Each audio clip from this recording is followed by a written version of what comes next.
Flow to me is almost being in a state where you are completely part of the activity that you are doing. Your body becomes completely immersed. Climbing doesn't just allow you to be in the moment, climbing requires you to be in the moment. There's no room for health worries, money worries. You're in that state for weeks, if not months. That in itself is really, really relaxing and therapeutic. I'm Giles Moffat. I am an amateur mountaineer. I've just come back from the Himalayas where a group of us successfully summited Everest. All of the guys I knew because we were all part of a group of quite proactive survivors of childhood abuse at school. We raised £50,000 for the NSPCC. We got 12 people to base camp, and we got 4 people to the top of the highest mountain in the world. So overall, the expedition was, a success. A lot of normal people view mountains as a very dangerous place. For me, I see it as a place of safety. That seemed to be something that was common to most of us. It's a happy place, even if for most people it's seen as risky.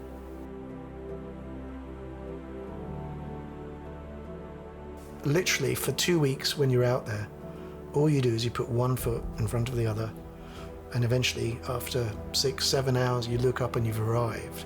And it's as simple as that. And then as long as your body can put one foot in front of the other, you get there. You just got to put in the time. There's an element of good flow required, really, for you to be able to climb safely.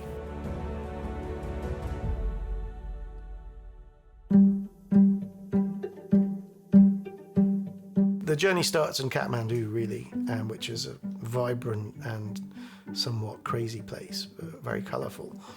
You then have a hair-raising flight into somewhere that's universally recognised as the world's dangerous airport, which is Lukla.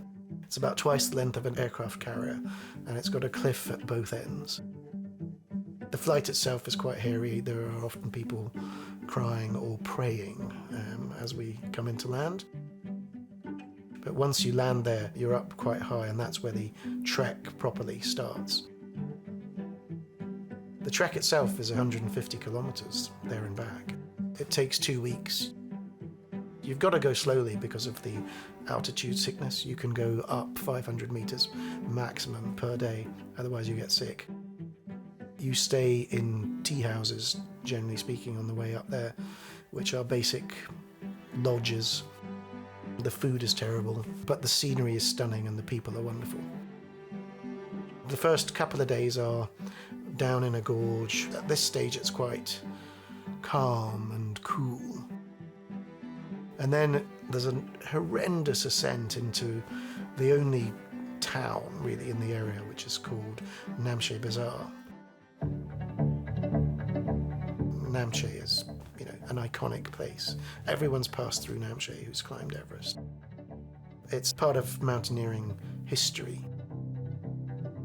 So you stay there for a couple of nights, you do some acclimatization climbs where you go up, come back down, and then you continue on to various other shés. There's Dingboshe, Tengboshe, Ringboshe, and it's getting increasingly remote. The air is getting thinner. By the time you're halfway to base camp, you're in a desert. Rock, ice, and that's really it. And then it's a long stint up to base camp. Eventually you arrive at 5,346 meters. For those who are trekking, that's the end of their journey. And there were emotional scenes this time around. These guys, quite a lot of them, it was a lifelong dream to be there. Then the rest of us who were climbing had another 6 weeks operating out of base camp and doing what you call rotations, which is where you're gradually getting higher and higher up the mountain before going for the final summit push. This time I got halfway up the notorious Khumbu icefall, which is the first dangerous section on Everest itself. I was trying to get to camp 1, 2, and 3. I got a thing called pulmonary edema, which means you can't breathe at all. So if you can't breathe, you can't climb. And had to turn back. There's nothing you can do about it. The altitude can affect anyone at any time. The sunset that I saw from 6,000 meters on a mountain called Pumori is something I'll never forget. It's probably one of the most memorable scenes I've ever seen.